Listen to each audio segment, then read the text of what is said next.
Welcome to the Executive Coach for Moms podcast, where we support women who are attempting to find balance and joy while simultaneously leading people at work and at home. I'm your host, Leanna McGrath, former tech exec turned full-time mom, recovering perfectionist and workaholic, and certified executive coach. Hi, everyone. Welcome back to the show. Thank you so much for being here today. I am excited to be back on the mic talking about a concept that is near and dear to my heart. It is something that I quote often: don't believe everything you think.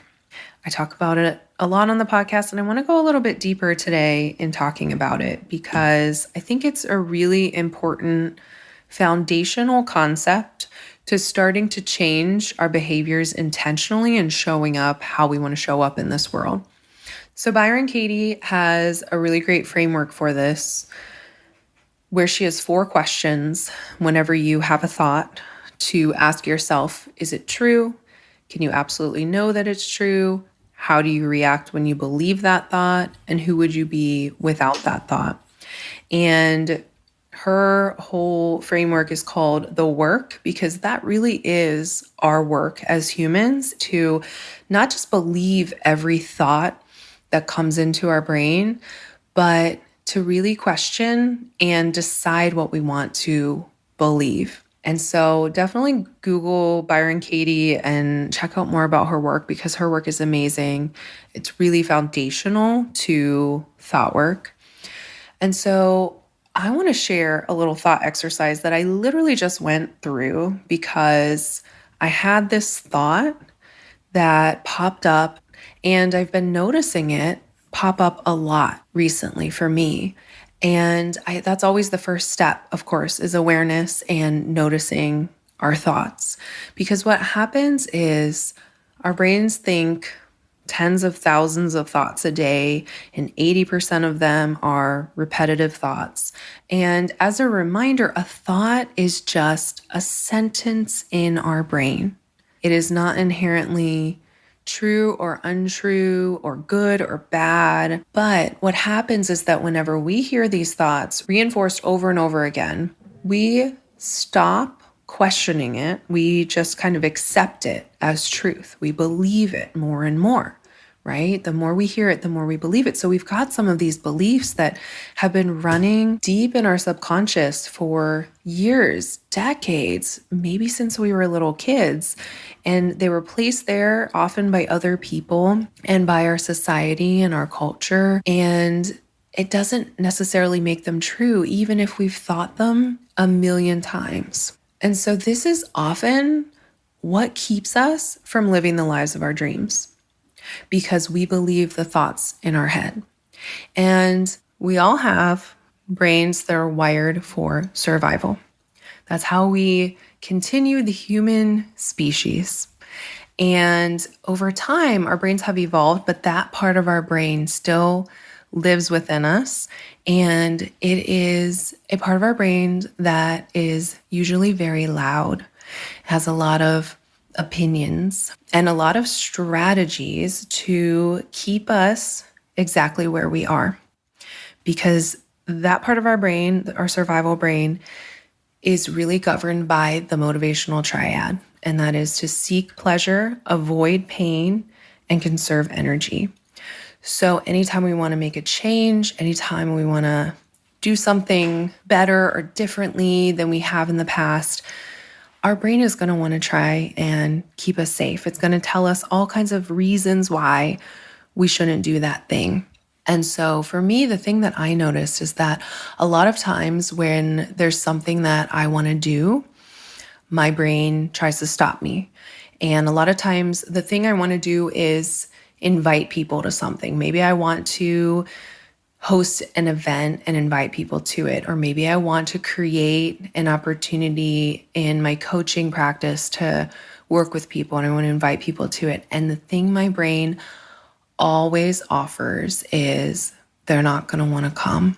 They're not going to be interested. They're going to say no. There's no point in doing that and putting all that work into it whenever it's not even going to come to fruition, right? Has your brain ever done this to you? Where there's a thing you want to do And then your brain's like, no, no, no, let me give you all the reasons why it's going to take way too much energy to do that, why it's going to be painful, right? You're going to feel rejection when they say no, when they reject the thing that you offer them or invite them to.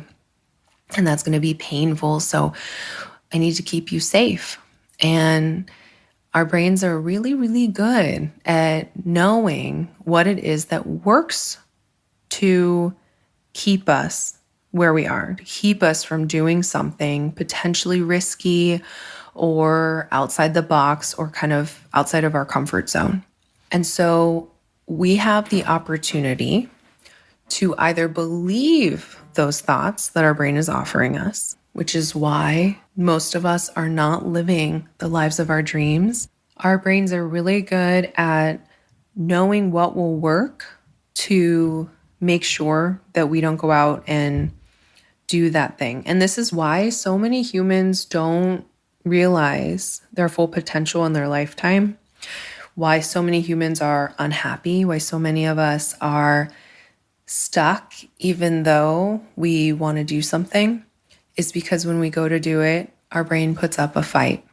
What happens is it gets really, really good at noticing, like, okay, if I offer this set of thoughts, then that's the set of thoughts that will keep her from doing the thing.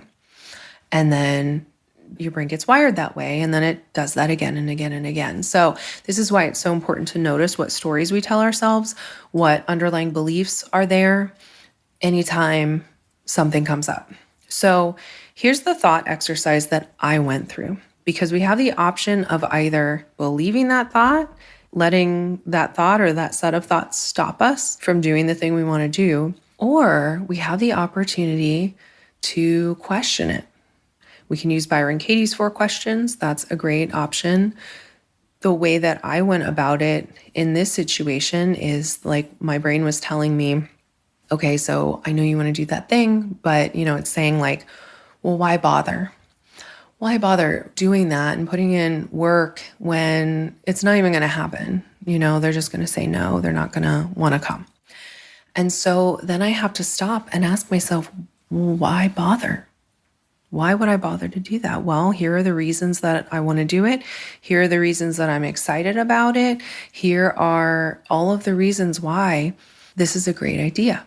And then as I go through that and come up with those reasons, my brain's going to have objections again. And I get to question those each time. So why is it worth it? And then a lot of times my brain will offer questions like, well, remember the last time, here's what happened. And then I get to ask myself the question of like, okay, well, what if that happened again? Or what if something different happened this time? What did I learn last time? What can I do differently? So I always think of the survival brain as like a toddler brain, where if we are letting a toddler like run our lives and make all the decisions, then it's probably not going to turn out too great. And similarly, when our brains are offering us all these thoughts, we are so accustomed to just believing them. We are so accustomed to just accepting it and not questioning it and not pushing back and just going with, oh yeah, you're right. I really shouldn't do that. So I think it's really important to recognize that you have the option, you have the power of deciding, do I want to believe that thought and go with it? Or do I want to take a minute to step back and question it? And of course, the first step is being aware of what that thought is, if it's showing up often, and then starting to sit with it. And I love journaling on it and like sitting there and talking to myself. Okay, what do I think about this? What am I afraid is going to happen? Okay, well, what if that didn't happen? Or why do I believe that it happens for other people, but not for me? What do I inherently believe there? And just digging into it and exposing our sneaky brain trying to do what it does best, which is look out for our well-being and keep us safe.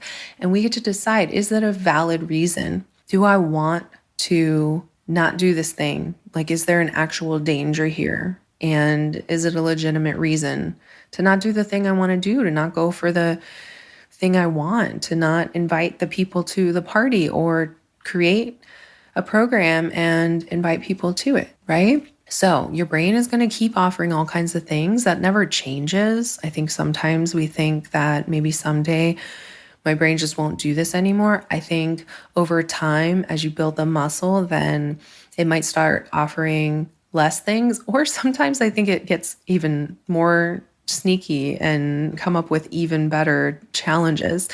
I saw this reel the other day where this guy was saying that when there is something that you want to do that's really aligned with your soul's purpose, that is when you'll get the most resistance.